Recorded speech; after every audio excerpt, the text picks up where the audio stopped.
Thank you for coming back to Polka Dot Mailbox, and if you're new, welcome.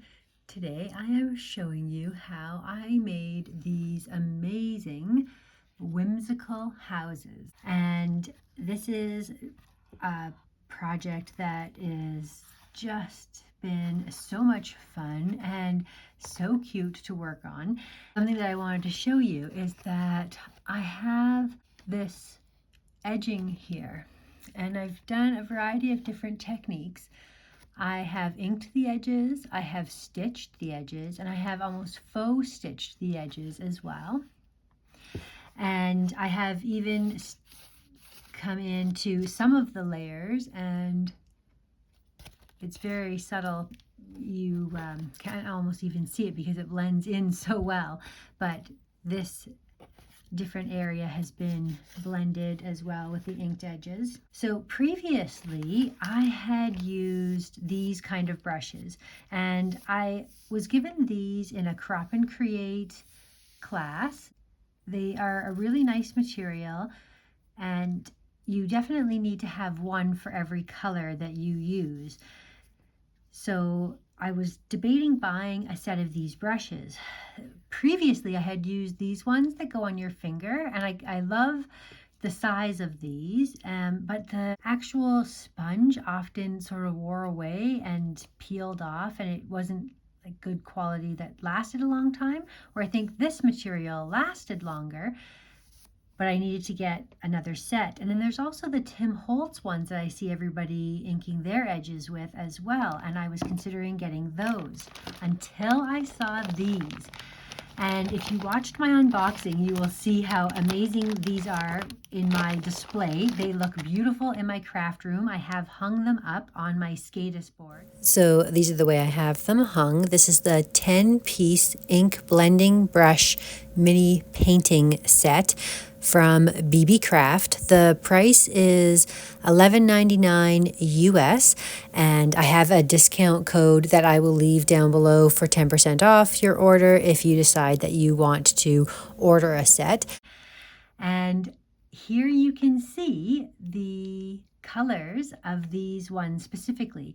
So I just used the pink for this one, and the nice thing about these is they are an unbelievably perfect design. I can't even believe I didn't know these existed. So I found these when I was putting my order together. And the thing that's amazing about them is they're like a pen. The movement that you get to shade the edges is so perfect. And I'm going to demonstrate it for you. I'm going to show you if you're interested in seeing how I made these little whimsical houses.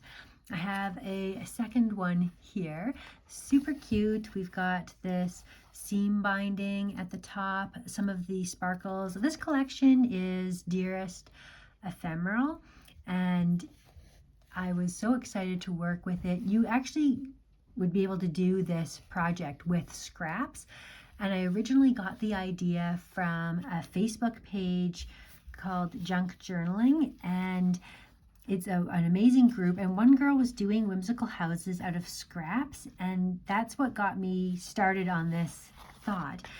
And I wanted to show you how I'm creating them. I start off with just a plain piece of cardstock. This in itself is actually an old file folder, which is what I've made all of these out of. If you have materials around that you can reuse, you could use a old mailer envelope or just some cardstock you have in your stash. The size doesn't matter, which is the great thing. To make these, I took my tearing strip, and you don't need to have a tearing strip.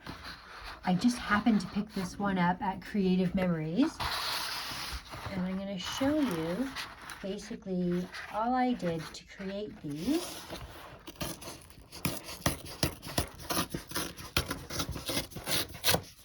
Is to tear a bunch of strips from pattern paper, and I would just do this numerous times until I had this page covered, and then I would glue them. But I'm going to show you how well these little brushes work. Okay, so to ink the edges here, I am going to dip my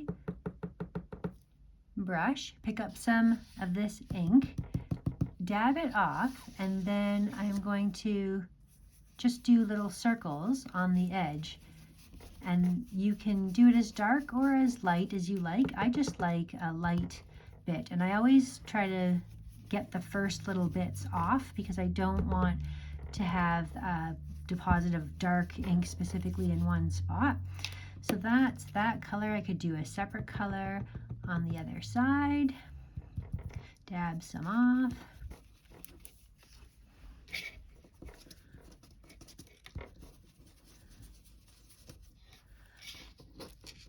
And then you've got your inked edges. And you can blend it a lot better as well into the paper. But it really has a really nice finish. I'll show you what I've done so far. And this time I've done a different sized card. So I've just basically taken a variety of the pattern papers, and I've come in and I've inked some of the edges there, as you can see. I haven't inked them all. Some of them I've like peeled up so that you really define the texture. I will come in even later and add ribbons and such, but I just wanted to show you the way that this is going to come together. So there's the base for the house. I cut out a roof out of the same paper, and then a patterned paper as well. And what I'm going to do is I'm going to sandwich that between the two for this top.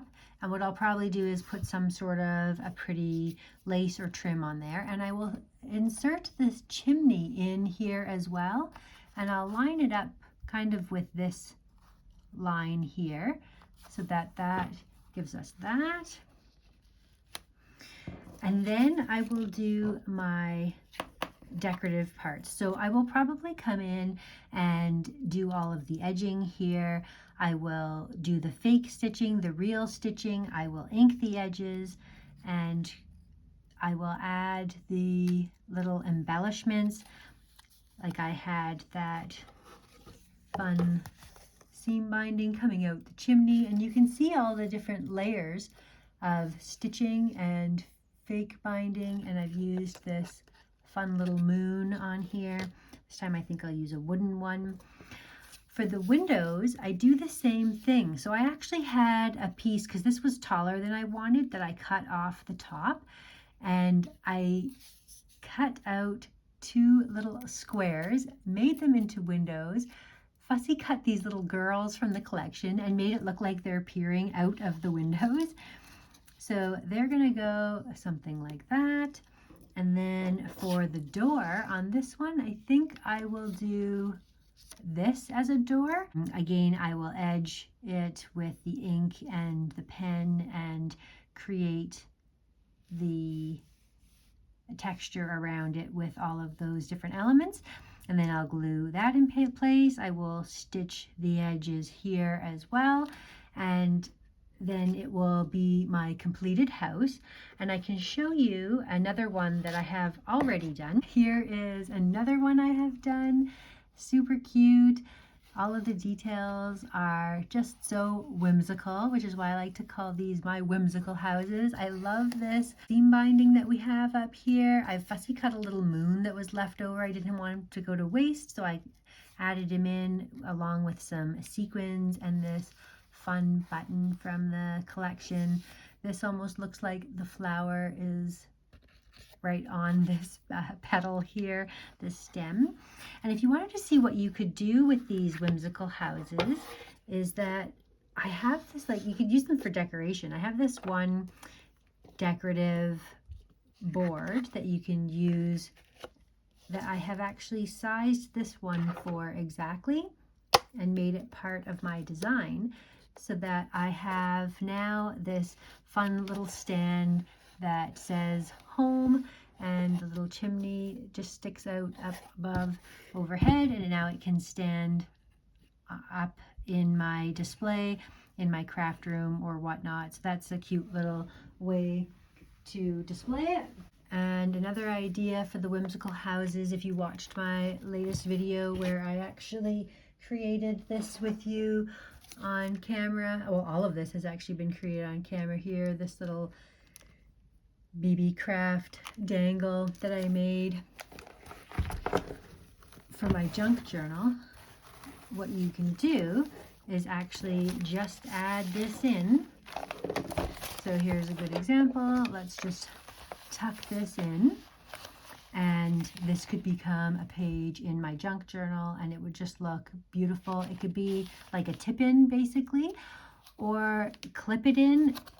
The back is all white. I used a white thread in my bobbin as opposed to a pink thread in my spool on top. So the top got pink and the back got white. So it's all nicely divided and not too distracting, that you could easily journal in these spaces on the back, and it looks very pretty. So those are my creations. I will leave links down below if you are interested in these brushes. I can't believe how great of a deal they were. I am so glad I discovered them. They look beautiful. They're so functional. I love the way that you hold them. It's like with these brushes here, they're so much bigger than you really need, and this is just like the perfect size for the applications that I do. So I'm really glad. If you had a bigger project that you were working on, maybe these brushes would be better, but they're essentially made out of the same material. So it's something that I am so glad to have added to my collection.